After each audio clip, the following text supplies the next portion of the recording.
Presentación curricular de Yolín Pérez Hernández, que es originaria de Cuernavaca, como vemos, licenciada en Antropología Social por la Universidad Autónoma del Estado de Morelos, maestra en Ciencias Políticas y Sociales por la Universidad Nacional Autónoma de México y actualmente cursa su tercer año de doctorado en Antropología Social y Etnología en la Escuela de Estudios Superiores en Ciencias Sociales en París y también en la misma ciudad en el Instituto Nacional de Estudios Demográficos.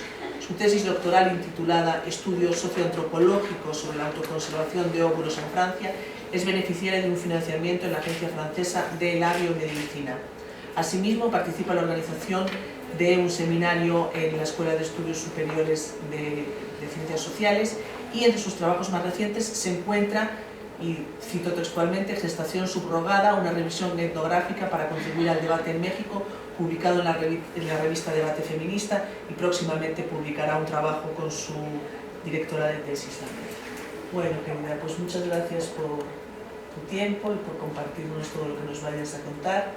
Y bueno, el formato es el formato habitual, le haces tu presentación y luego tenemos una discusión. Bueno, pues muchas gracias. Quisiera comenzar por agradecerle a usted y al CIEP de haberme recibido, de recibirme. Para mí significa mucho estar aquí, como le dije, yo hice mi maestría en la Facultad de Ciencias Políticas Sociales, pero más que en la Facultad de Ciencias Políticas Sociales, yo diría que me formé aquí, en el anterior FUEC, actual CIEP, y entonces para mí simbólicamente es muy, muy importante estar acá, regresar y poder compartir un poco de lo que estoy haciendo.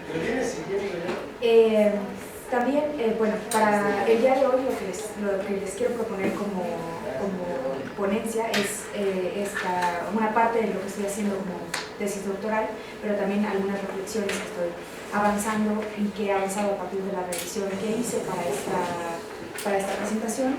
Entonces, la propuesta, la ponencia que les propongo hoy se titula Autoconservación de óvulos para diferir la maternidad, un nuevo combate feminista, y a lo largo de la exposición voy a utilizar la abreviatura AO para hablar de autoconservación de óvulos.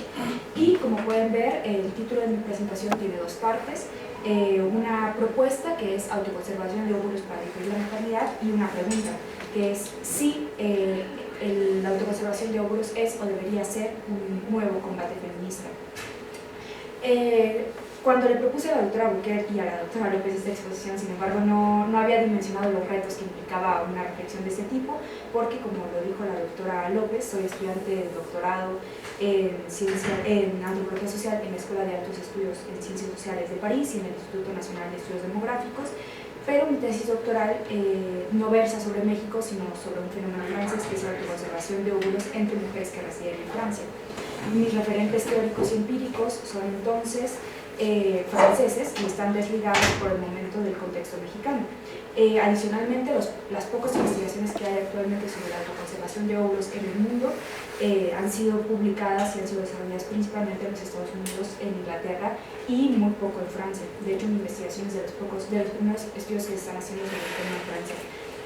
Por lo tanto, la presentación que les voy a hacer tiene una visión muy limitada frente a América Latina.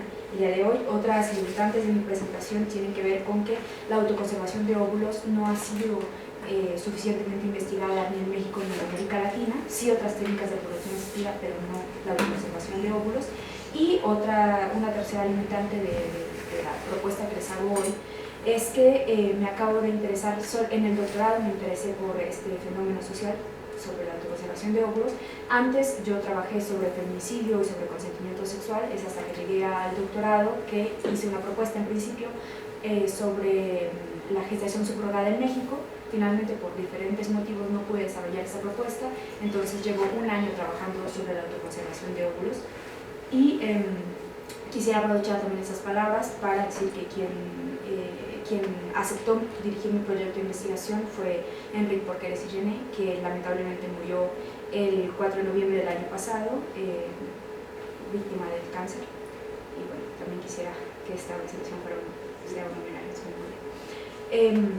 Bueno, a pesar de estas limitantes, me gustaría someter a discusión las reflexiones, el estado de mis reflexiones actuales. Bueno, la reflexión que les propongo el día de hoy está inspirada en tres trabajos previos. En primer lugar, una ponencia que presenté el 29 de noviembre de 2018 en el Instituto Nacional de Demográficos de París, que se tituló Las representaciones de la maternidad en torno a la conservación de óvulos en Francia a través de los discursos institucionales. En segundo lugar, un artículo que escribí en coautoría con mi directora de tesis, la doctora Virginie Osier, que se titula Autoconservación de óvulos en Francia, un análisis de una práctica biomédica comparativa. Y en tercer lugar, utilizo algunas de las ideas de mi artículo Gestación subrogada, una revisión etnográfica para contribuir al debate en México, que fue publicado en Debate Feminista a finales de 2018. Por supuesto, también algunas de las reflexiones que aquí les presento hacen parte de mi tesis doctoral, que se titula Provisionalmente Estudio Socioantropológico sobre la autoconservación de óvulos en Francia, como lo había mencionado ya la doctora López. Para esta presentación utilizo tres fuentes de información principalmente. En primer lugar, por supuesto, la literatura especializada sobre la autoconservación de óvulos en inglés y en francés, hay muy poca en español. En segundo lugar, recurrí a notas de prensa publicadas en Estados Unidos, en Inglaterra, en México y en Francia para ejemplificar mis argumentos. Y también les voy a hablar de algunas de los testimonios de algunas de las 16 mujeres que he entrevistado hasta el momento que han hecho congelar sus óvulos tanto en Francia como en el extranjero. En cuanto a la organización de la exposición, voy a dividirla en 4 partes. En una primera parte les voy a hablar de la autoconservación de óvulos, que es la práctica biomédica que es objeto de esta intervención del día de hoy. Para poder definir mi objeto de reflexión, les voy a contar qué es la autoconservación de óvulos, cómo se lleva a cabo, cuánto cuesta y cuáles son las regulaciones jurídicas al respecto, porque para hablarles de la autoconservación de óvulos necesito contarles qué es la autoconservación de óvulos. En segundo lugar, les voy a decir para qué sirve la autoconservación de óvulos y por qué razones las mujeres recurren a esta práctica. En tercer lugar, voy a abordar la cuestión o la pregunta de esta exposición: ¿es o debería ser la autoconservación de óvulos un nuevo combate feminista? Y para ofrecer respuestas a esta pregunta les voy a exponer varios niveles de análisis que van a estar ejemplificados a partir de notas de prensa, de la literatura especializada y algunos testimonios de las mujeres que he entrevistado. Finalmente, en cuarto lugar, y para cerrar la intervención, voy a hacer una pequeña reflexión sobre la autoconservación de óvulos para el contexto mexicano. Bueno, en esta primera parte, entonces voy a comenzar por contarles qué es la autoconservación de óvulos. La autoconservación de óvulos es una práctica biomédica que consiste en vitrificar óvulos, también llamados ovocitos o gametos femeninos. El equivalente de los óvulos serían los espermatozoides, y se utiliza para una utilización autóloga ulterior. Al hacer la traducción me di cuenta de que no es evidente qué significa autólogo. Autólogo, según la Real Academia de la Lengua Española, significa que se obtiene del mismo individuo que lo recibe. Vitrificación significa congelación ultra rápida, y es una técnica de congelación que sustituyó a una anterior técnica de congelación o de preservación de tejidos, que era la congelación lenta. Y fue en 1986 cuando se reportó el primer bebé que nació de un óvulo descongelado, utilizando la anterior técnica, que era la congelación lenta. En Francia e Israel, la vitrificación para uso terapéutico, es decir, para mujeres que tienen alguna enfermedad, se autorizó en 2011.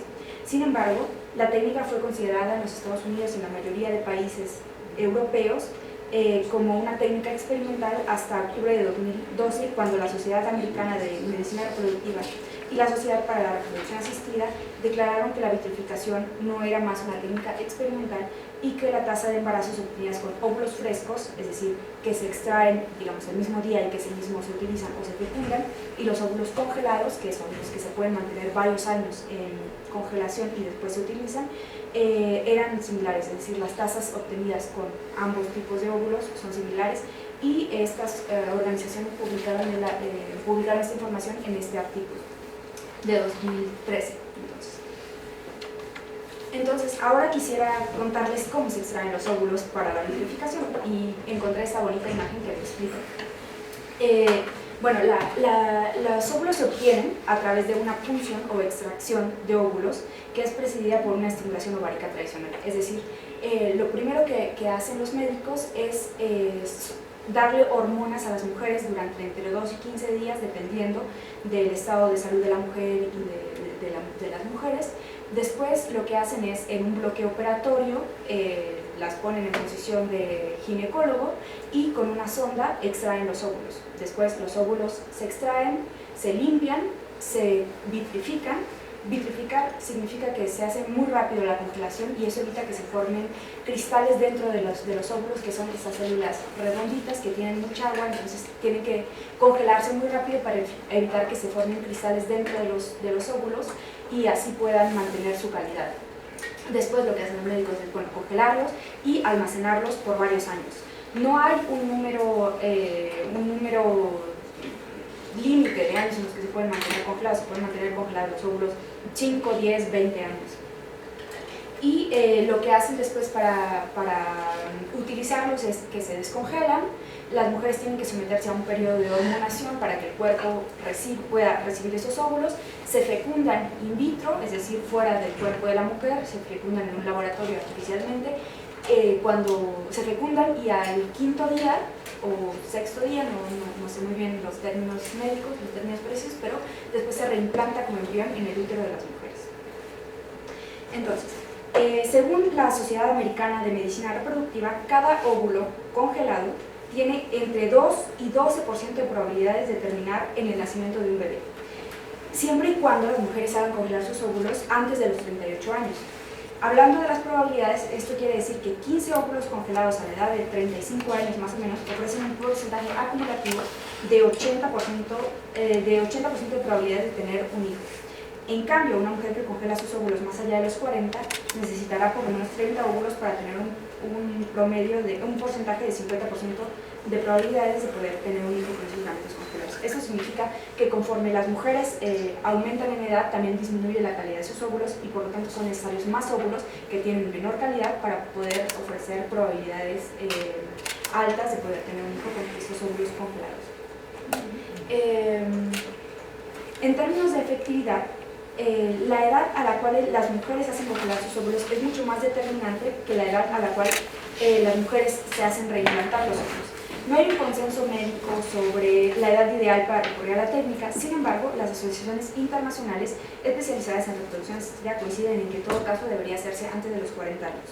La Autoridad de Fertilización Humana y Embriología en el Reino Unido, en la imagen 1, en el texto de la imagen 1, recomienda hacerlo antes de los 35 años. Y la Sociedad Americana de Medicina Reproductiva, en el artículo de imagen 2, no recomienda la congelación de óvulos para las mujeres mayores de 38 años. Estas recomendaciones corresponden con el ciclo natural de la vida reproductiva de las mujeres, y es la información de la que voy a hablar que se encuentra en el texto de la imagen 3. La Sociedad Americana para la Medicina Reproductiva afirma que, a diferencia de los hombres, quienes producen espermatozoides a lo largo de toda su vida, las mujeres nacen con un número predeterminado de óvulos. Al nacer, las niñas nacen con más o menos 1 millón de óvulos. Para la pubertad, estos ya no son más que 300.000. La fertilidad femenina entonces disminuye con la edad de las mujeres. A los 30 años, por ejemplo, una mujer tiene 20% de probabilidades de quedar embarazada en cada relación sexual penetrativa no protegida. Es decir, a los 30 años, 1 de cada 5 relaciones sexuales podría dar lugar a un embarazo. A los 40 años esta probabilidad es nada más del 5%, es decir, 1 de cada 20 relaciones sexuales que una mujer de 40 años tenga dará lugar a un embarazo. Las restricciones jurídicas y el costo de la autoconservación de óvulos también varían de país a país. En Europa, la mayoría de los países permiten la autoconservación de óvulos por razones médicas, es decir, para mujeres que tienen alguna enfermedad o que van a sufrir algún tratamiento médico que amenaza su fertilidad.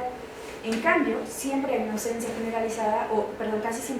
generalizada de leyes sobre el uso llamado social, es decir, si las mujeres no tienen alguna enfermedad o si no van a sufrir algún tratamiento médico, o bien no hay regulación, o bien no se legisla, o las regulaciones son muy limitadas en los países europeos. Los únicos países europeos que prohíben a las mujeres que no tienen alguna enfermedad de congelar sus óvulos son Austria, Malta y Francia. Y estas mujeres que no tienen razón médica, la literatura y la prensa dice que tienen razones sociales, que lo hacen por elección, por razones de edad, por conveniencia o por confort.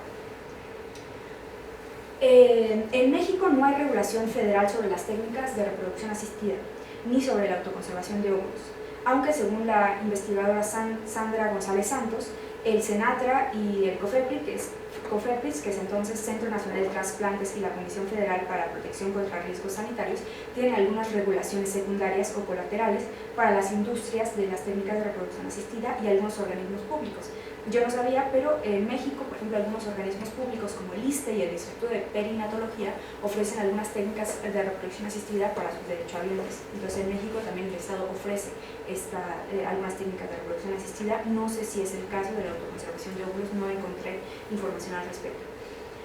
Y esta investigadora dice que son regulaciones colaterales porque solo incidentalmente algunas prácticas caen dentro de la jurisdicción de estos organismos públicos, como la donación de gametos. Gametos, es decir, esperma, óvulos o esperma. Adicionalmente, algunos estados tienen normativas locales para regular algunas técnicas y prácticas de asistencia a la reproducción. Por ejemplo, Tabasco y Sinaloa permiten la gestación subrogada, es decir, cuando una mujer presta su vientre para aportar hijos para otra mujer. Tabasco y Sinaloa lo permiten, y Coahuila y Querétaro prohíben expresamente toda práctica de gestación subrogada. Querétaro además tiene una normativa sobre la adopción de embriones. En cuanto al costo, en Europa, muchos países que autorizan la autoconservación de óvulos por razones médicas también reembolsan el tratamiento a través de la seguridad social, como en el caso de Francia. En Francia, las mujeres con alguna enfermedad, sea esta enfermedad el cáncer o la endometriosis en los términos, yo no soy médica, pero según entiendo, es cuando las paredes internas del útero no desarrollan adherencias, porque los óvulos no siguen el ciclo natural de la ovulación, entonces como que se regresan y generan problemas. Entonces las mujeres tienen ciclos muy dolorosos, ciclos menstruales muy dolorosos.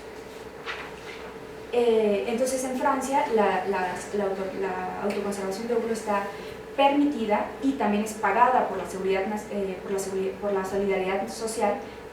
nacional, para mujeres que tienen alguna enfermedad, sea esta cualquier enfermedad. En cambio, la autoconservación de óvulos por razones sociales para mujeres que no están enfermas nunca es objeto de reembolso ni de subvención alguna en ningún país de Europa. Y el acceso a esta técnica entonces es muy prohibitivo económicamente, y encontré algunos ejemplos. En Bélgica, por ejemplo, el precio es de 2.000 euros, esto sin contar las hormonas que se necesitan para estimular los ovarios de las mujeres, para generar la maduración de varios óvulos a la vez. En Reino Unido es de entre 7.000 y 8.000 libras esterlinas. Esto ya incluye las hormonas y la transferencia embrionaria. Y en los Estados Unidos encontré esta imagen que es muy ilustrativa, que son los precios acumulativos desde que las mujeres toman la medicación o la hormonación hasta la reimplantación de los óvulos ya como embriones. Para el caso de México, encontré que hay dos clínicas que ofrecen este servicio. La primera es la red CREA y la segunda es CIPMER Medicina Reproductiva. Traté de comunicarme con las dos y solamente CIPMER me dio información. Me dieron esta información actualizada para enero del 2019 en una comunicación que tuve con ellos. Entonces me ofrecieron información para un ciclo y para dos ciclos. Para un ciclo cuesta 50.000 pesos mexicanos. A eso hay que sumarle 30.000 pesos mexicanos del tratamiento hormonal, es decir, de las hormonas que se requieren para estimular los ovarios, más los estudios de sangre que se requieren, que son de 3.010 pesos mexicanos. Aquí no me quedó muy claro si era por estudio de sangre o todos los estudios de sangre, además se requieren ecografías, no lo incluyeron en el precio, pero digamos que podemos decir que más o menos un precio total para poder hacer congelar tus óvulos en México es de 83.010 pesos mexicanos. Y esto incluye 4 años de almacenamiento. Después de 4 años hay que volver a pagar el almacenamiento de los óvulos en la clínica. Bueno, en fin, además de estas restricciones jurídicas de las que ya les he hablado y de estas restricciones económicas, puede haber otras limitantes que imponen las clínicas, como la orientación sexual. En Francia, cualquier mujer puede autoconservar sus óvulos, pero para utilizarlos tiene que estar en una relación heterosexual. Es un ejemplo. Bueno, también la situación matrimonial y también la edad de la mujer puede ser una limitante para hacer vitrificar o desvitrificar los óvulos para después transferir los embriones al útero. Bueno, para este momento de mi exposición ya habrán comprendido que la vitrificación de óvulos es un desarrollo tecnológico muy reciente. Por lo tanto, también son muy recientes las investigaciones en ciencias sociales sobre esta práctica como fenómeno social. Si comparamos este fenómeno con otros asociados a las técnicas de reproducción asistida, como la donación de óvulos, de esperma o la adopción de embriones, podemos afirmar sin lugar a dudas que los estudios en ciencias sociales sobre este fenómeno, tanto en habla inglesa como en Francia, son muy escasos, son muy pocos. De hecho, los estudios de terreno más antiguos, publicados en inglés, datan de apenas 2010, y la mayoría analizan la autoconservación de óvulos por razones sociales. La autoconservación de óvulos por razones médicas son apenas unas cuantas investigaciones. De hecho, como dato curioso, por ejemplo, en Francia, quienes estamos investigando este tema somos yo, una mexicana, y una taiwanesa. Y hay un libro que se publicó el año pasado sobre el tema, pero son sobre reflexiones éticas y filosóficas sobre si es adecuado permitir a todas las mujeres hacer comprar los óvulos, es decir, investigaciones de terreno son las de esta chica taiwanesa y las mías. También se están preguntando también cómo una práctica biomédica como la que les acabo de describir es objeto para la antropología y los estudios feministas y en qué sentido lo es. Bueno, pues la autoconservación de óvulos permite, en teoría, expandir el periodo reproductivo de las mujeres y permitirles, por ejemplo, conservar la posibilidad de tener hijos con su propio material genético más allá de los 30 o 35 años, cuando ya he dicho que comienza a ser difícil quedarse embarazada de forma natural. Esta edad coincide para muchas mujeres con la inserción laboral, por lo que la vitrificación de sus óvulos podría permitirles hacer carreras sin preocuparse de si en un futuro pueden o no tener hijos. Y voy a regresar a ese tema un poco más adelante. En términos más provocativos, y para retomar este artículo publicado por la feminista franco-argentina Marcela Yacoub, que se publicó en 2014 en el periódico francés Liberación, también podríamos afirmar que la autoconservación de óvulos permitiría a una mujer de 50, 60 e incluso 70 años reproducirse con su propio material genético, tal como lo hacen los hombres. Es una gran oportunidad. De hecho, el artículo se titula Ser madre no antes de los 50. Para Yacoub, esta práctica biomédica expande la libertad reproductiva de las mujeres, tal como el derecho al aborto. Tanto la autoconservación de óvulos como el derecho al aborto, según Yacoub, permiten a las mujeres diferir su maternidad. Y dicho esto, voy a pasar a la segunda parte de mi presentación, donde quisiera ahondar en la propuesta de mi título y hablarles de la autoconservación de óvulos como una tecnología para diferir la maternidad. Según el Consejo Consultativo Nacional de Ética francés, CCN por sus siglas en francés, la autoconservación de óvulos desafía el orden natural de la reproducción humana, porque permite disyunciones tecnológicas, es decir, separaciones tecnológicas inéditas en la historia de la humanidad. La vitrificación de gametos, es decir, la copulación de gametos femeninos, produce, por ejemplo, una separación entre sexualidad y procreación, porque ya no se necesitan relaciones heterosexuales penetrativas para poder tener un hijo. También permite la separación entre persona y elementos de su cuerpo, porque una parte de una misma está por ahí congelada, mis óvulos están por ahí congelados en algún refrigerador, y además también genera una sustracción al paso del tiempo, porque puedo congelar mis óvulos hoy y puedo utilizarlos dentro de 20 años. Según este consejo, según el artículo de este consejo, estas probabilidades ponen en riesgo las bases del parentesco en nuestras sociedades al atentar contra el orden generacional y la doble filiación. Es decir, una mujer puede hacer congelar sus óvulos a los 30 años y tenerlos a los 60 años, lo que significa muchos años en términos de una generación, lo que podría contravenir el orden generacional clásico. Y también pone en riesgo la doble filiación, es decir, una mujer podría tener hijos con un donante anónimo y entonces ya no sabría si es donante anónimo y no está permitido saber quién es el padre, como en el caso de Francia, el donante, como en el caso de Francia, no vas a saber cuál es la línea genética de ese bebé que van a hacer. Sin embargo, estos riesgos sociales no son los mismos, según este mismo texto, para los casos de las mujeres que hacen congelar sus óvulos por razones sociales y los que los hacen por razones médicas.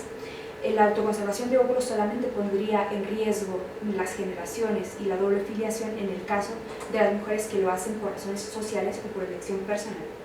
Las razones médicas nunca producen dilemas médicos ni éticos. Según este mismo texto, los riesgos para la salud de las mujeres que recurren a la autoconservación de óvulos sin razones médicas son la medicalización de los cuerpos sanos, la hipermedicalización del embarazo, los riesgos que implican los embarazos a edades avanzadas, porque llevar un embarazo a los 45 años puede generar diabetes gestacional, por ejemplo, y también hay problemas asociados a la estimulación hormonal y a la punción, porque finalmente se trata de una intervención médica. En cuanto a los problemas éticos que genera la autoconservación de óvulos por razones no médicas, porque el uso de la técnica podría generar falsas expectativas en las mujeres, porque pueden hacer congelar sus óvulos pensando que eso les asegura poder tener un hijo en el futuro. Sin embargo, como ya lo he mencionado, depende de la edad de la mujer, depende también del número de óvulos congelados. Y otros problemas éticos tienen que ver con incentivar los embarazos tardíos y las posibles presiones que las empresas pudieran ejercer sobre las mujeres para hacer congelar sus óvulos. Por ejemplo, en 2014 Apple y Facebook ofrecieron a las mujeres que trabajan para estas dos empresas hacer congelar los óvulos, pagarles el tratamiento a las mujeres que trabajan con ellos para poder que ellas no tengan presiones para tener hijos de entre sus 30 y 40 años y poder dedicarse al trabajo. Y esto generó un gran revuelo internacional.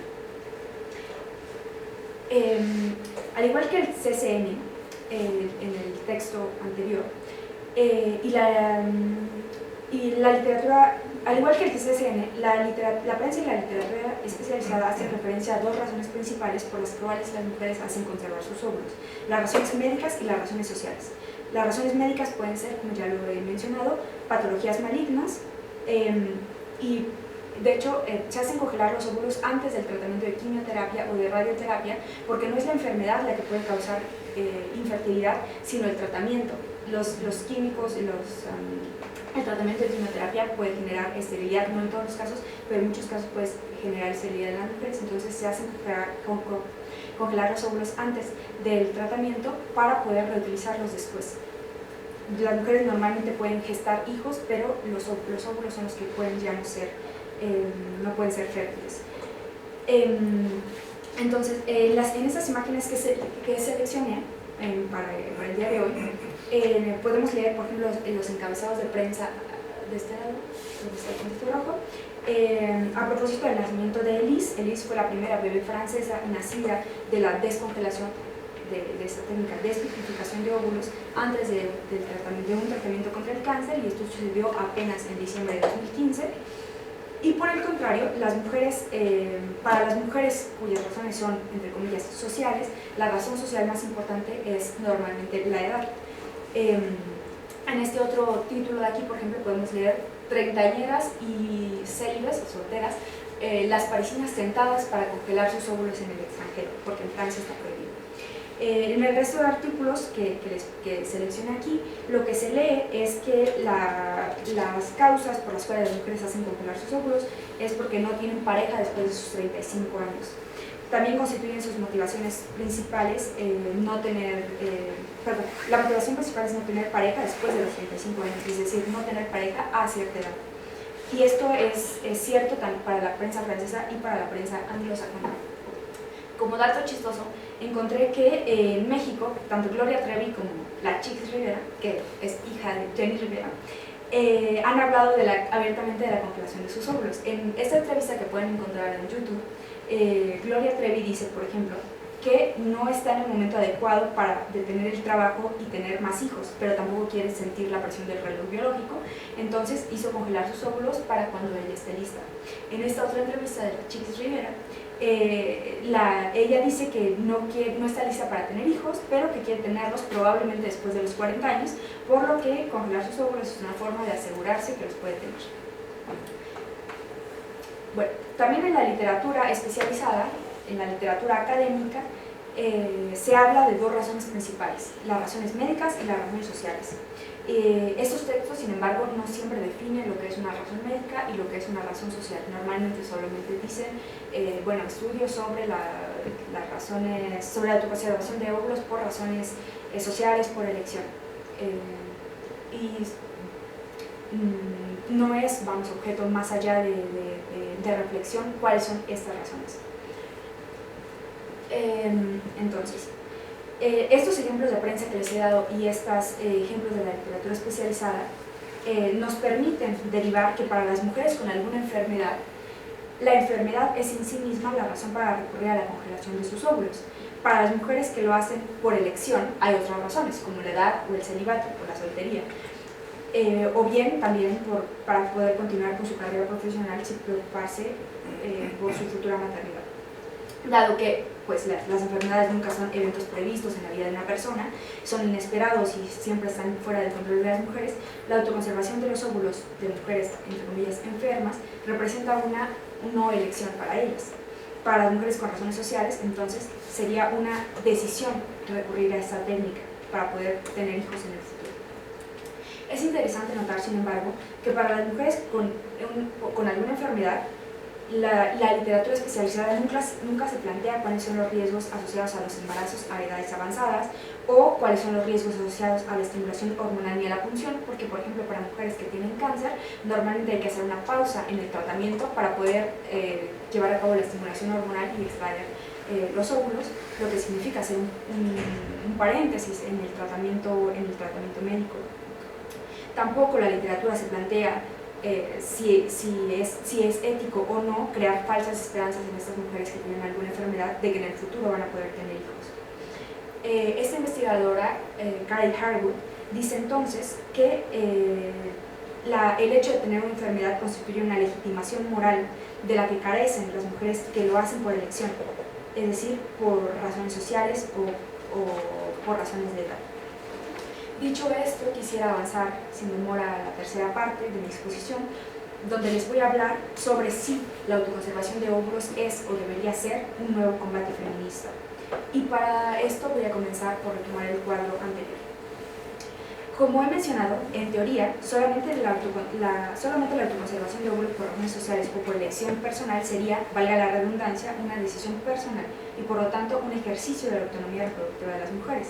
En el mismo artículo anteriormente citado, Kari Harwood sugiere que si la libertad reproductiva implica un sentido de libertad para procrear o no, según los deseos de una misma, y si la autonomía reproductiva implica la libertad de elegir cómo y cuándo tener hijos, entonces la autoconservación de óvulos sería, en efecto, parte de los derechos reproductivos de las mujeres. Dos de los derechos reproductivos fundamentales, según el GIRE, Grupo de Información en Reproducción Elegida, son el acceso a los métodos anticonceptivos y la interrupción legal del embarazo. Por lo tanto, si la anticoncepción y la interrupción legal del embarazo, sí, como la anticoncepción y la interrupción legal del embarazo, la autoconservación de óvulos permite a las mujeres asistir, controlar e interrumpir procesos biológicos ligados a la reproducción, ¿no podríamos pensar entonces que la autoconservación de óvulos es la continuación de los derechos reproductivos de las mujeres y por lo tanto un nuevo combate feminista? La prensa francesa sí lo plantea así. Según la prensa francesa, la autoconservación de óvulos es, como la contracepción o los métodos anticonceptivos y la interrupción legal del embarazo, un nuevo combate feminista. En estos artículos leemos, por ejemplo, en el artículo Rosita, dice mis óvulos cuando los quiero. Va a ser pronto posible en Francia porque actualmente está prohibido, o bien en el otro texto leemos congelación de óvulos y la pregunta es la nueva píldora de nuestra época.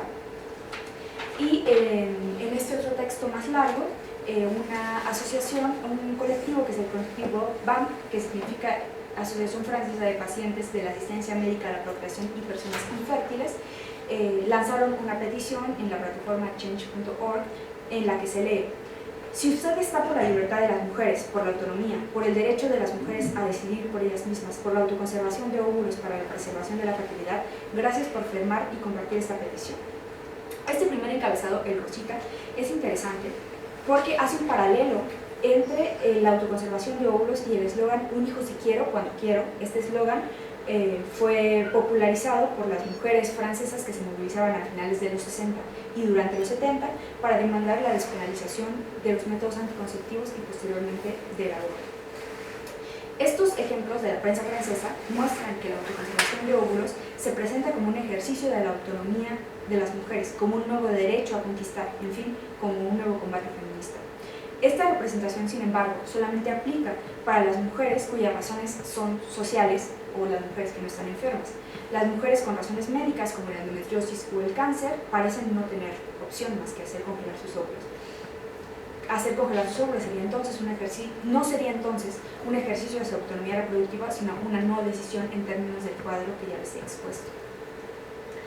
Según la literatura especializada, la autonomía reproductiva de las mujeres es, de hecho, un tema importante de discusión, y exceptuando algunas voces que se posicionan claramente a favor de la autoconservación de óvulos como una opción válida para ampliar los derechos reproductivos de las mujeres, es el caso del artículo que está en rojito de Gould y Savulescu, la mayoría de las investigadoras exigen mesura frente a esta afirmación. Uno de los debates que atraen la atención de los especialistas es principalmente justamente el tema de la conciliación entre maternidad y trabajo. Según Gould y Savulescu, en Reino Unido, en 2006, la edad promedio a la que las mujeres tenían su primer hijo era de 30.3 años y cerca del 8% de las mujeres en Reino Unido tenían su primer hijo después de la edad de 35 años. Corroboré esta información para el 2016, porque el 2006 es información un poco vieja, y la edad sigue siendo más o menos lo mismo. En Reino Unido las mujeres tienen su primer hijo en promedio a los 30.4 años y el número promedio de hijos por mujeres de 1.8, es decir, cada mujer tiene aproximadamente 1.8 hijos en el Reino Unido. Pero lo interesante es que también hay una diferencia significativa de la edad a la que las mujeres tienen hijos según su ocupación. Las mujeres que tienen ocupaciones intermedias y de rutina, como las obreras, las dependientes de tienda o las granjeras, tienden a tener hijos más jóvenes que las mujeres en puestos de decisión o en ocupaciones administrativas. Las obreras, dependiendo de tienda y granjeras, tienen hijos entre los 21.5 y los 30 años de edad, mientras que las mujeres, como las empresarias, científicas, abogadas o ingenieras, tienden a tener hijos entre los 31.7 y 33.5 años. Y regreso al texto de Gould y Savulescu.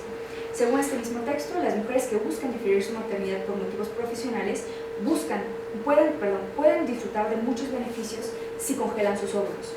Actualmente, dado que las mujeres podemos estudiar y hacer carrera al mismo tiempo, los 30 años representan, para muchos profesionistas, una edad determinante en términos de competitividad laboral, pero también una edad en la que el proyecto de maternidad se vuelve mucho más concreto. Sin embargo, la procreación sigue teniendo un impacto negativo en la vida profesional de las mujeres. Según un artículo de una investigadora, Marcia Inghorn, la pena o multa de la fertilidad, que ella llama en inglés fertility penalty, para las mujeres profesionistas con mayor educación es muy alta. Y pone el ejemplo de las mujeres que trabajan en corporaciones en Estados Unidos. Según esta investigadora, las mujeres que trabajan en corporaciones en Estados Unidos, el 49% de las mujeres mayores de 40 años no tienen hijos. Sin embargo, el 86% declaran que quieren tener hijos o que les hubiera gustado tener hijos. Adicionalmente, regreso a un texto de esta investigadora Karen Harwood de Estados Unidos 2017. Esta investigadora nos recuerda que estadísticamente en los Estados Unidos las mujeres con hijos ganan mucho menos que los hombres y que esta tendencia tiende a incrementarse con el tiempo. Es decir, en efecto, hay una pena o multa para las mujeres que tienen hijos. La congelación de los óvulos podría ser, según Gould y Savulescu, una buena tecnología o una buena opción entonces para combatir la pérdida de la fertilidad de las mujeres profesionistas y ayudarlas en sus proyectos educativos y profesionales. Dado que las restricciones para conciliar maternidad y vida laboral existen y van a seguir existiendo en los años que vienen, la congelación de óvulos puede ser vista como una estrategia secundaria o temporal para que las mujeres puedan trabajar durante sus 30 sin preocuparse por la pérdida de su capital reproductivo. Así, cuando la sociedad haya cambiado y permita la conciliación entre maternidad y vida laboral, la autoconservación de óvulos ya no va a ser necesaria. Esto según los términos de estos investigadores. Sin embargo, la posición mayoritaria en la academia es que la autoconservación de óvulos no es una posibilidad para ampliar los derechos reproductivos de las mujeres y lograr igualdad laboral, o no es la solución ideal, porque el problema en este caso es que una práctica médica busca resolver un problema de sociedad, es decir, la imposibilidad para las mujeres de conciliar la vida laboral y el trabajo. Esta alternativa, la autoconservación de óvulos, ofrece soluciones individuales y médicas para resolver un problema que es social. Una vez más, regreso a un texto de Marcia Inghorn, y ella afirma que recurrir a esta técnica es una concesión a la desigualdad de género. En primer lugar, porque deja incólumes las estructuras sociales que impiden hacer cambios reales en la relación maternidad-vida laboral, lo que sería, por ejemplo, adaptar los horarios de trabajo al ritmo familiar o ampliar las licencias de maternidad y paternidad, o bien generar políticas para implicar más a los hombres en las labores del hogar y no solamente para generar que las mujeres salgan a trabajar.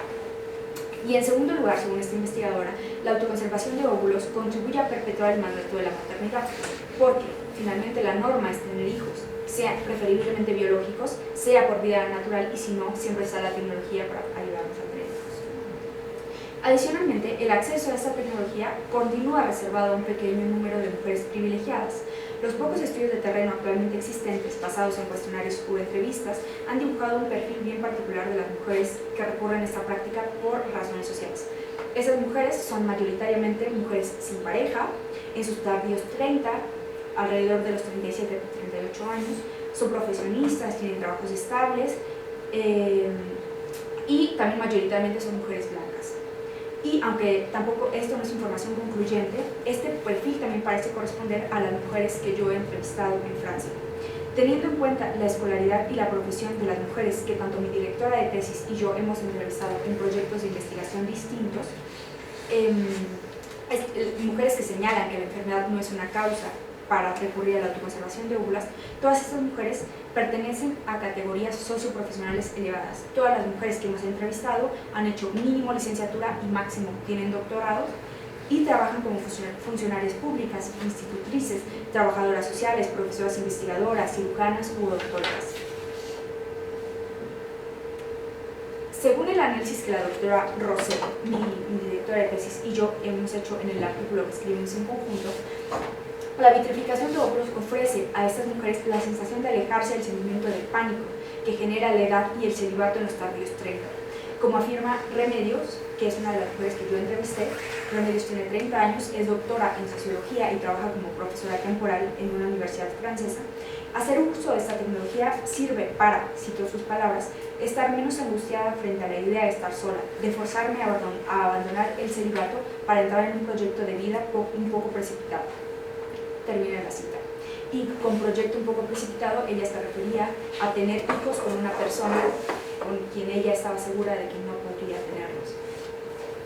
Vitrificar sus óvulos les permite a estas mujeres entonces, entre comillas, darse un poco más de tiempo para encontrar a una persona adecuada para poder tener hijos en el futuro.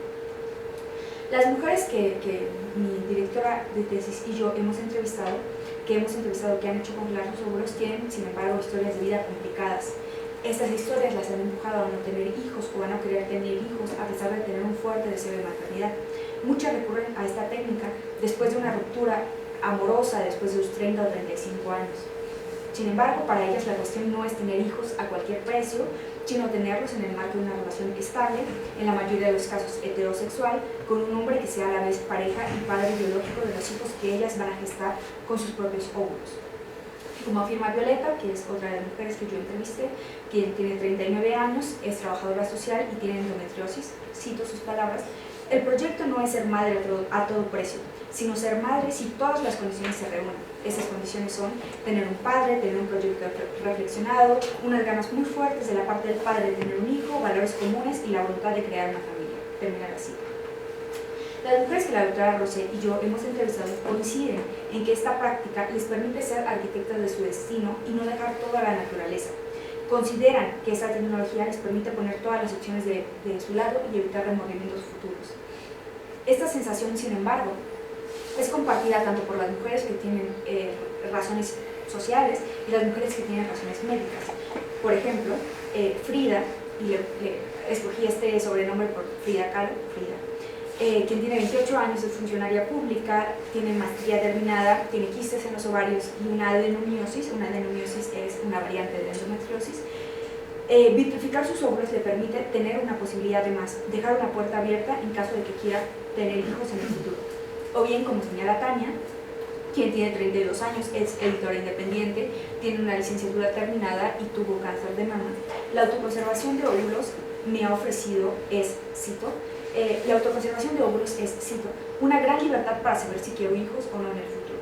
Termina de decir. Tanto las mujeres que tienen razones médicas como aquellas cuyas razones son sociales Afirman que no tienen otra alternativa más que recurrir a la autoconservación de sus óvulos. Hacer congelar sus óvulos no es una elección personal en ningún caso, sino la consecuencia de una enfermedad o condición médica, o bien de condiciones de vida, como una ruptura amorosa, un trabajo intenso, situaciones de vida difíciles, que las conducen a no tener hijos o a no tener hijos, una vez más, muchas veces, a pesar de su fuerte deseo de maternidad. Por el contrario, nunca describen la congelación de sus óvulos como un combate feminista, como explica Germain, quien tiene 30 años, funcionaria pública, tiene una maestría terminada y tiene endometriosis. La congelación de mis óvulos es, cito sus palabras, no es una decisión militante. ¿Combate feminista? No sé si soy feminista, estoy por el derecho de las mujeres. Termina la cita. Realizando mis propias entrevistas, las mujeres que he entrevistado son mujeres que han recurrido o van a recurrir a la congelación de sus óvulos en Francia o en el extranjero por diferentes razones. Sin categorizar a priori sus razones como médicas o sociales, lo que comienza a evidenciarse a lo largo de las 16 entrevistas que he hecho es que, en efecto, recurrir a la autoconservación de óvulos para unas y para otras obedece a diferentes causas.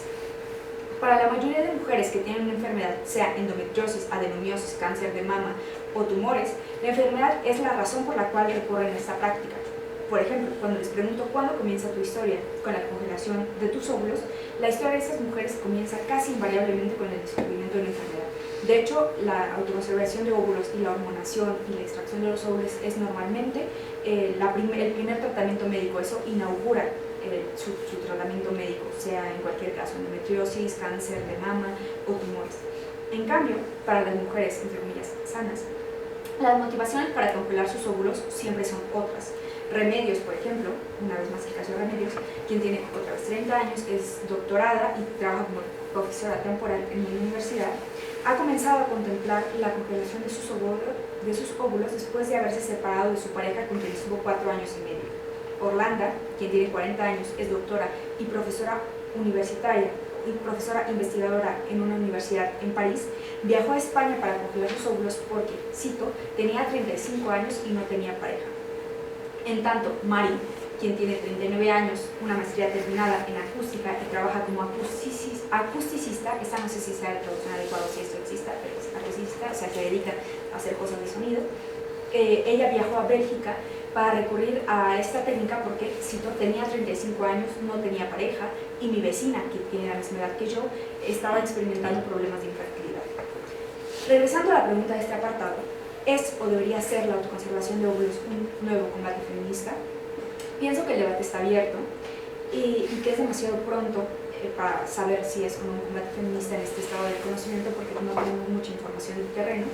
Más interesante me parece identificar los niveles de análisis de la discusión, ojalá porque no tengo información del terreno, y a pesar de la importancia mayor de los debates éticos, traducida en la decena de artículos científicos especializados, sigue faltando interrogar a las mujeres directamente implicadas en este fenómeno y a los médicos que las atienden.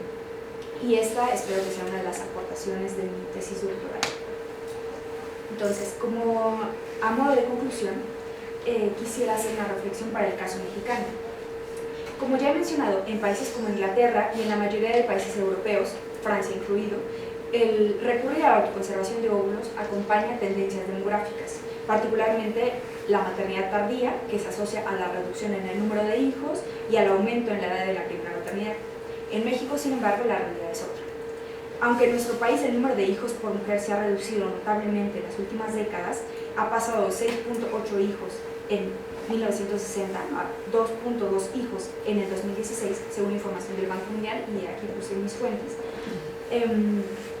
México es de los pocos países miembro de la Organización para la Cooperación y el Desarrollo Económicos, donde la edad de la primera maternidad se mantiene por debajo de los 28 años.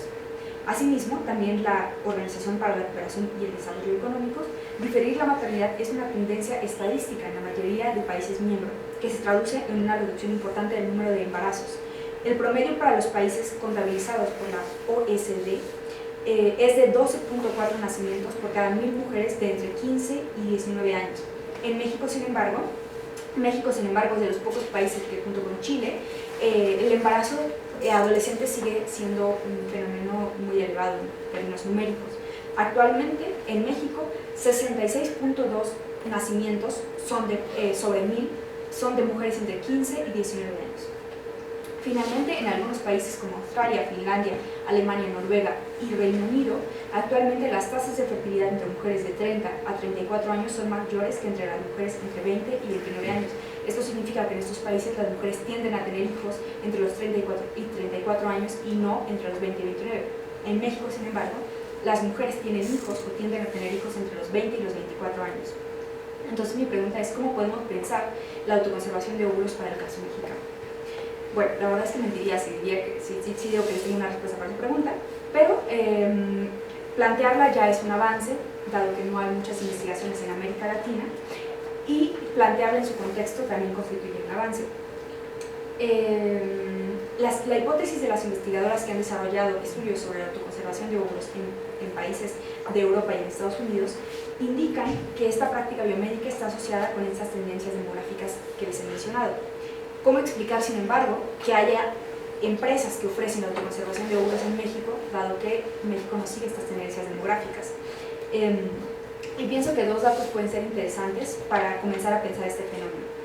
Como les mencioné anteriormente, hay dos clínicas en Ciudad de México que ofrecen este servicio, la Red CREA y CITMER Medicina Reproductiva. La Red CREA tiene dos sedes en Ciudad de México, una en Nápoles y otra en Lindavista, y CITMER tiene una sede en Polanco. Según el Sistema de Información del Desarrollo Social de la Ciudad de México, la colonia Nápoles, la colonia Lindavista y Polanco tienen un grado de marginación muy bajo. En términos más burdos diríamos que son colonias de clases medias y medias altas. Un segundo dato interesante para pensar el fenómeno es considerar el precio de la autoconservación de óvulos según la información que me ofreció CITMER. El acceso a esta tecnología es, por supuesto, económicamente restrictivo.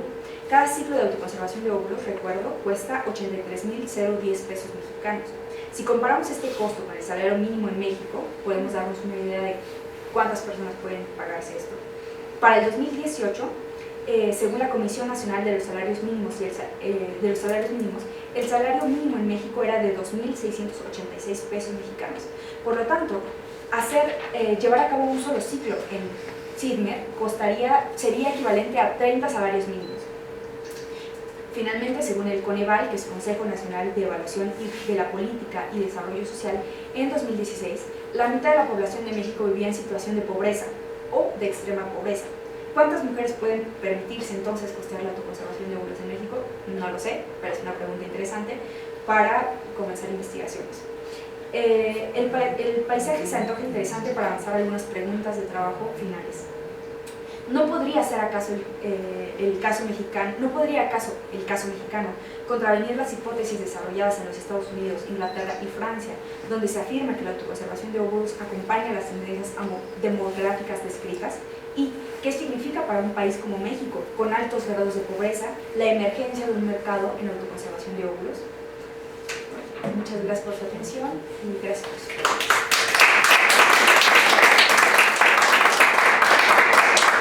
Pues muchas gracias a ti también por una presentación tan completa de un tema que es muy complejo porque tiene muchas aristas, como tú ya nos has estado indicando. Pues si les parece, abrimos un turno de preguntas, de comentarios. ¿Qué prefieres? ¿Que vayamos de una en una? ¿Juntamos varias? Sí. Juntamos varias de la vez.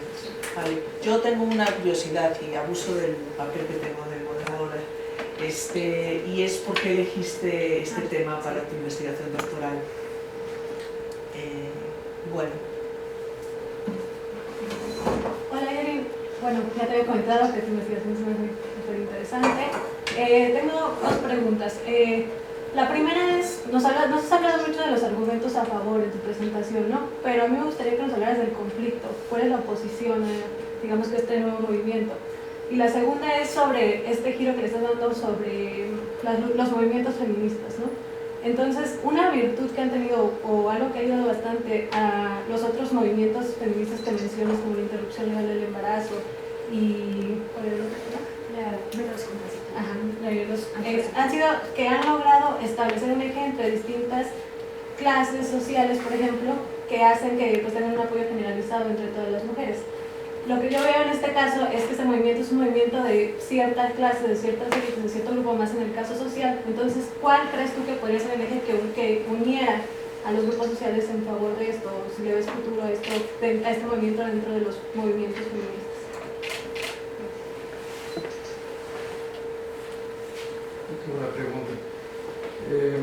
Cuando platicaste de que pueden posponer la maternidad 50, 60, 70 años, hubo un caso de la corte en Italia, una subrogación de vientre que fue muy golpeteado porque decían que si quería tener un hijo para que la cuidara, ¿no? Porque realmente no iba a funcionar como mamá. Eso también está más o menos haciendo una referencia para este caso. Yo, sobre la regulación, ¿tú qué traes este contexto europeo en donde está regulado de cierta forma que nos comentabas, incluso hasta la hora de tener el hijo, que son parejas heterosexuales, etcétera? Aquí en México sí se lleva a cabo, como nos comentabas, pruebas clínicas, pero ¿qué tanto nos... Bueno, sí, ¿cómo me explico? ¿Cuál sería la comparación? Yo lo veo en medio de la afectación de que en México no haya una regulación específica sobre este tema, que ya se está llevando a cabo, pero que aún no hay una regulación específica al respecto.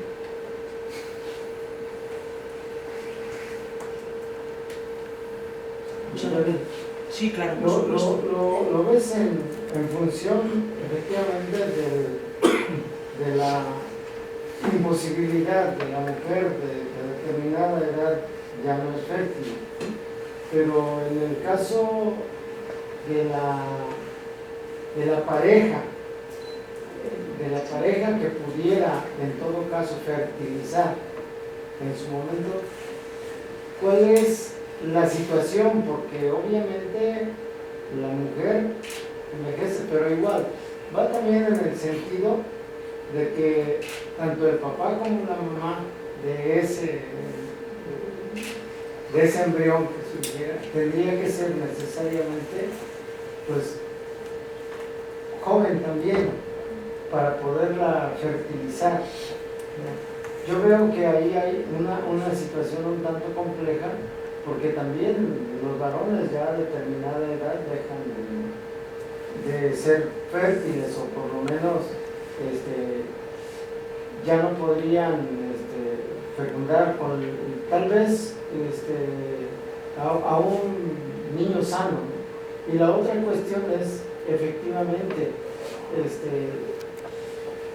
los hijos tienen una edad para cuidarlos, para atenderlos. Y una persona ya de 60 años sí efectivamente puede tener complicaciones. Yolín, en las débiles fronteras entre el plano natural, el plano social y el plano que no se sabe, creo exactamente dónde ubicarlo, que son los derechos futuros de N generación incluso, allí cómo articular estas fronteras para no dejarlas fuera. A mí, por ejemplo, el movimiento feminista latinoamericano no es es más tocado o ajustado hacia las fronteras naturales que hacia las fronteras tecnológicas. Entonces, yo creo que allí pudiera, en esos planos, pudiera ser muy aportativo el trabajo, y yo estoy de acuerdo con lo que dice la compañera sobre los sís y los nos en términos de esos planos.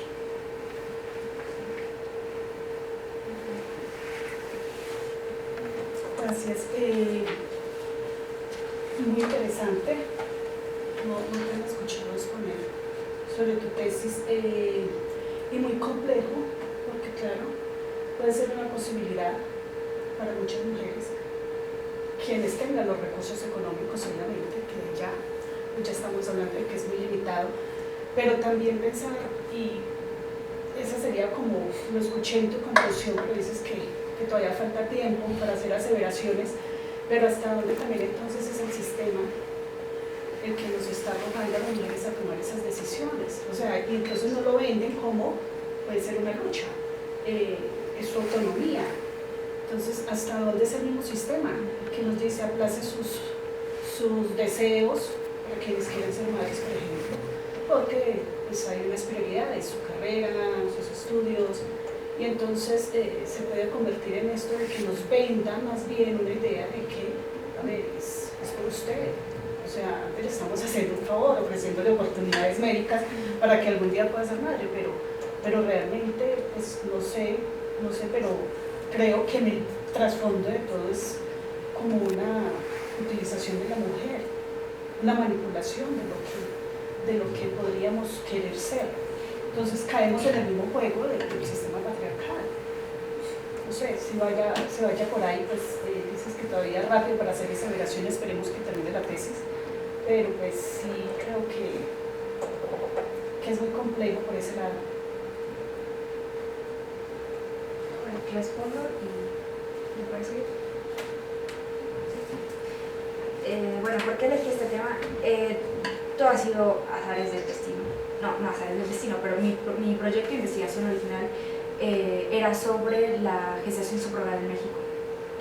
Con ese proyecto de investigación me aceptó el doctor Enrique Porqueres y Jenny, pero él mismo no trabajaba sobre gestación subrogada y entonces no podía ofrecerme contactos para empezar a contactar empresas o grupos de mujeres que trabajaran como gestantes. Y desde Francia pude hacer muy poco para contratar gestantes, porque además en México es un fenómeno que está entre la legalidad y la ilegalidad. Entonces, aunque pude contactar a un par de empresas, no me dieron razón, no perdí el contacto. Entonces era muy difícil. Así que buscando gente que investigara sobre el tema, le propuse a mi entonces director investigar la gestación subrogada donde fuera posible.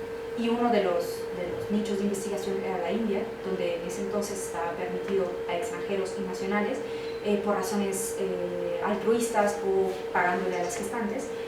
Y me encontré con la doctora Virginie Rose, que trabajó sobre la gestación subrogada en la India. Y ella, porque había hecho muchísimas entrevistas con otro proyecto de investigación, me dijo, bueno, mira, está este otro fenómeno, puedes hacerlo en Francia, pregúntale a tu director, a ver qué piensas. Yo dije, bueno, pues, a ver, vamos a ver. Entonces empecé a investigar y me empecé a emocionar. Y me gustó muchísimo el tema, y así fue como llegué además a investigar este fenómeno en Francia. Ahora lo que ella me propone es justamente, por ejemplo, con este ejercicio, ella me propuso hacer una comparación entre México y Francia, porque puede ser interesante, porque pues soy mexicana, pero puede ser también interesante para desfamiliarizarme de lo que estoy investigando en Francia. Entonces así es como llegué a este tema. En cuanto a la pregunta, no entendí muy bien tu pregunta sobre el conflicto y oposición. ¿Me la puedes sí, o sea, ¿cuáles son los argumentos en contra? Bueno, tengo entendido que tú me comentabas, ¿no?, que en el caso de Francia son los hospitales públicos, no los que se encargan de esto. ¿Hay algún sector de la población que se oponga a este tipo de programas? ¿O todo ha sido argumentos positivos? No hay oposición social a la práctica. Hay un debate dentro de los médicos sobre si la autoconservación de óvulos por razones sociales para ser sanas debería ser pagado por la Solidaridad Nacional, porque el Estado reembolsa a las mujeres que tienen alguna enfermedad el tratamiento, las hormonas, el almacenamiento. Entonces, oposición no hay a que estas mujeres recurran a esta técnica, porque, una vez más, estas mujeres tienen una legitimación moral por el hecho de estar enfermas, y la mayoría de médicos y también las mujeres que han entrevistado se oponen a que, si se legaliza, las mujeres que no están enfermas sean reembolsadas o sean cubiertas por la Solidaridad Nacional. Eso en ese sentido. Luego, esto lo puedo ligar con tu otra pregunta sobre los movimientos feministas. Es curioso porque justamente la pregunta que planteo es si es o debería ser la autoconservación de óvulos un combate feminista. Es interesante porque, a diferencia de las luchas de mujeres por el derecho a los métodos anticonceptivos y a la legalización del aborto, no hay movimientos sociales en ningún país que yo sepa donde se demande la autoconservación de óvulos. En Francia comienza a verlos, pero no es un movimiento social, sino algunas voces aisladas de algunas artistas, de algunos médicos, de algunas asociaciones, pero no un movimiento social como tal. Entonces, dado que no hay un movimiento social, creo que la pregunta sobre las alianzas entre clases sociales no tiene pertinencia en este caso. Si emerge un movimiento social, entonces habría que preguntarse qué tipo de mujeres lo están demandando. Por ejemplo, recientemente una cantante francesa, Lori no sé qué, ella tiene endometriosis y no pudo hacer congelar sus óvulos en Francia porque a pesar de que está enferma no está lo suficientemente enferma para los médicos franceses, entonces tuvo que ir a España a congelar sus óvulos. Y ella escribió una carta al presidente Emmanuel Macron donde decía: señor presidente, yo estoy enferma, no puedo hacer congelar mis óvulos, etc. Pero vamos, como esas voces había unas cuantas aisladas, pero no un movimiento social como tal.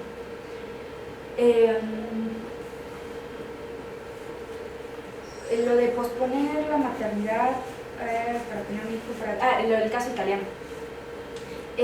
Lo que resulta interesante es que no se plantea para el otro caso. Las parejas donde las mujeres son jóvenes y los hombres son mayores, nunca se plantea si los hombres van a ser capaces de cuidar a sus hijos jóvenes. Entonces lo interesante con esta tecnología es solamente preguntarse por qué. ¿Por qué se asume que la mujer debe ser joven y el hombre no?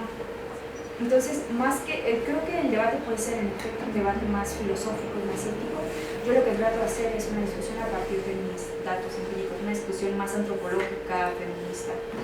Entonces, puede ser un problema en efecto, lo que decía de generar demasiados espacios entre las generaciones, pero eso ya entra dentro del campo de las especulaciones.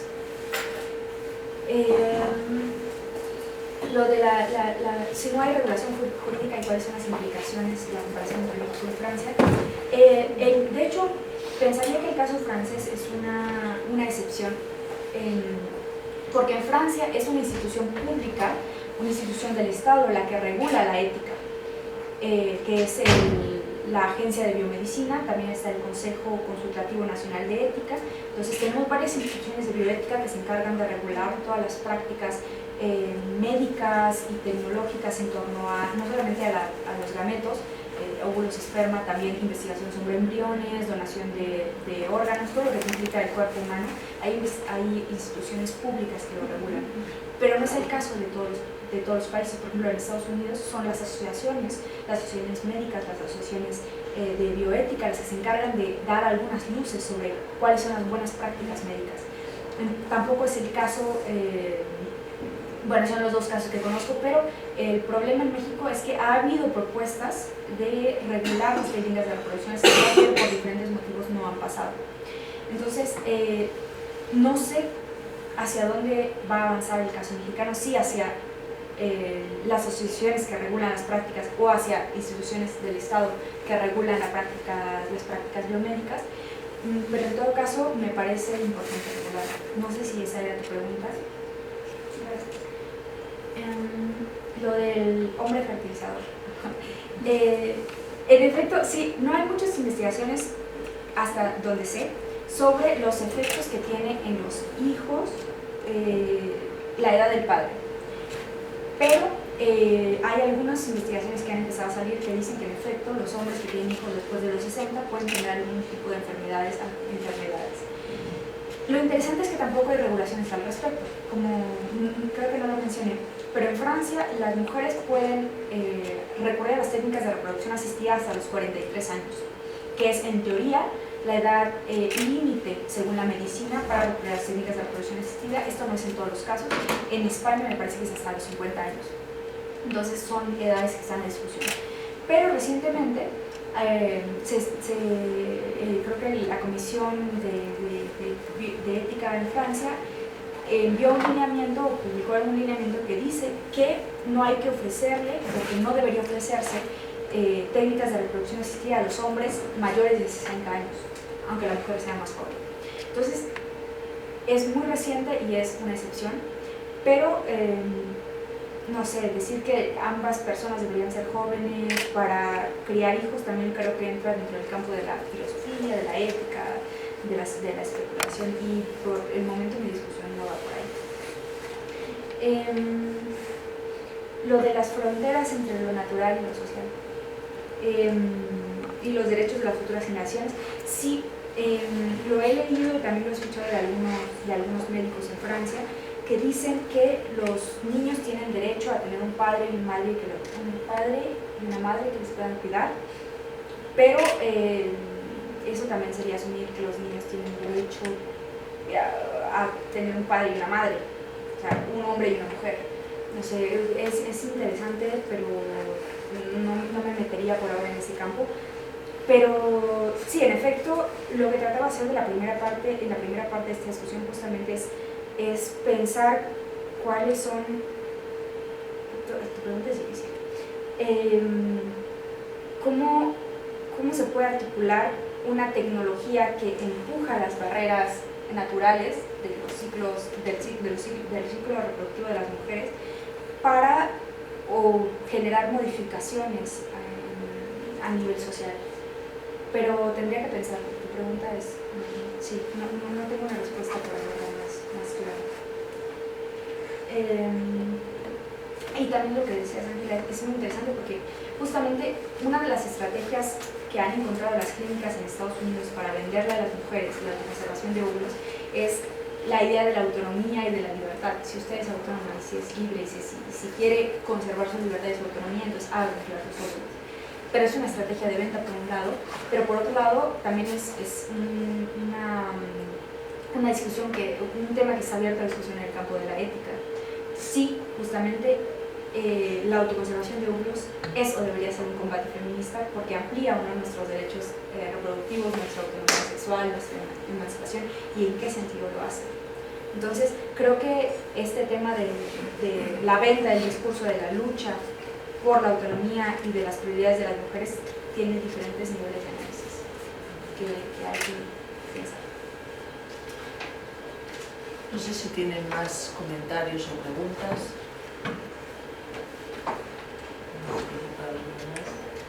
Bueno, sí, claro, por supuesto. Bueno, yo considero que para que se realice un combate tiene que haber oposición. En este caso yo creo que, tomando el punto de que las mujeres tenemos derechos, creo que también es un derecho de poder más adelante, digo, sobre todo las personas que han tenido una enfermedad, de poder tener la posibilidad de ser madre, ¿sí? Pero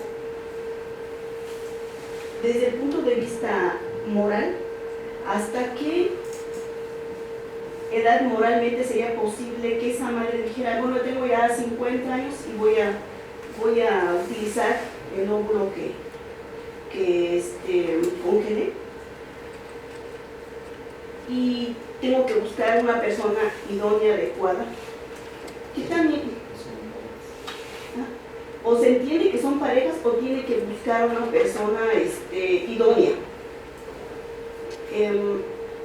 Yo creo que ahí también habría que ver, habría que pensar qué tan sano es.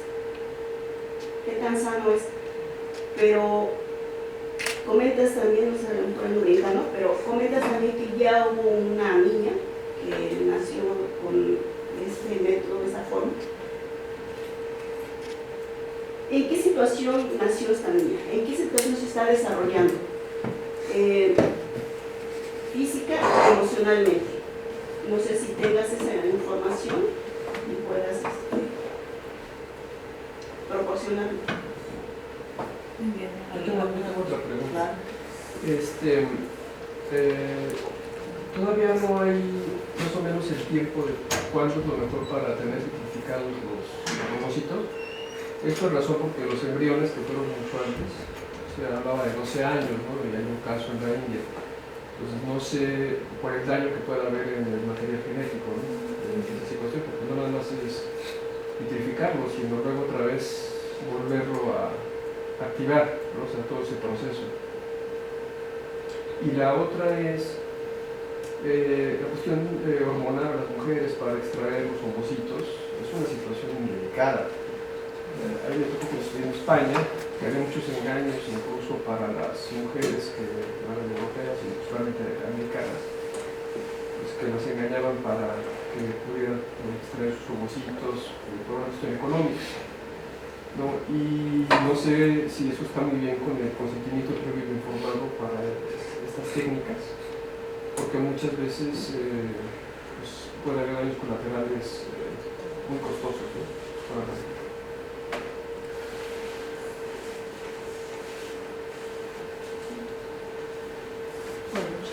si quieres. Bueno, no hay muchos estudios sobre cuáles son los efectos psicológicos de los hijos de los niños y niñas nacidos de las técnicas de reproducción asistida, pero, por ejemplo, remitiéndome al año de lecturas y de trabajo que hice sobre las técnicas sobre la gestación subrogada, ha habido algunos estudios en Inglaterra y algunos de estos niños nacidos por gestación subrogada, es decir, nacidos en el vientre de otra persona. Sí. Me acuerdo mucho de uno, esa era una investigación de unas psicólogas en Reino Unido que decían, no, a mí la gestación subrogada me hace un niño especial, me hace genial porque tengo algo que no tiene ninguno de mis compañeros. Entonces, no hay muchas investigaciones, las pocas que hay apuntan a que no hay mayores problemas psicológicos. Y supongo que es lo mismo, sería lo mismo para la autoconservación de óvulos, pero no conozco, no tengo conocimiento de otras investigaciones al respecto. ¿Cuánto tiempo mantener los óvulos congelados? Según sé, no hay un límite porque la vitrificación es una técnica muy desarrollada, es una técnica de punta, de congelación, de preservación de tejidos, porque se vitrifican los óvulos y los embriones, ahora se vitrifican y se congelan, y el esperma se congela, porque es más fácil congelar, más fácil y barato congelar que vitrificar con esa otra técnica. Pero puede haber límites jurídicos, límites legales para la congelación. Por ejemplo, en el Reino Unido se pueden mantener un máximo de 10 años congelados. Entonces, si las mujeres hacen congelar sus óvulos a los 20, tienen que utilizarlos máximo a los 30. Si lo hacen a los 30, tienen máximo a los 40 y así sucesivamente, ¿no? Y en términos de los engaños, creo que uno de los riesgos que hay por el hecho de que no haya regulación, como en Francia, que es una regulación muy estricta, controlada por el Estado. En España, según sé, no hay un equivalente, y me parece de lo que usted habla puede ser de la donación de óvulos, porque en efecto muchas mujeres francesas viajan a España para donar óvulos, porque no se dice se pagan, sino que se compensan, porque está prohibido pagar, entonces hay una compensación económica de 900 euros por estimulación por óvulo, o los óvulos extraídos de una sola estimulación. Entonces, en efecto, pueden prestarse a malos manejos. En Estados Unidos, por ejemplo, donde es una lógica más de libre mercado, los óvulos cuestan en función de quién los dona. Y esto tiene que ver, la valoración de los óvulos tiene que ver con el perfil racial de las mujeres. No es lo mismo los óvulos que vienen de una mujer blanca, que vienen de una mujer negra, que vienen de una mujer de origen mexicano, por ejemplo. Y también tiene que ver con la escolaridad. Los óvulos que provienen de una mujer que tiene doctorado cuestan más que mujeres que no tienen estudios, etc. Se valorizan de diferente manera. Entonces, en efecto, pueden prestarse a malos manejos. Y creo que es uno de los riesgos de que no haya regulación. Bien. Pues, si no hay más preguntas o comentarios, agradecerle mucho a Yoli todo tu conocimiento sensacional y a ustedes la asistencia. Muchas gracias.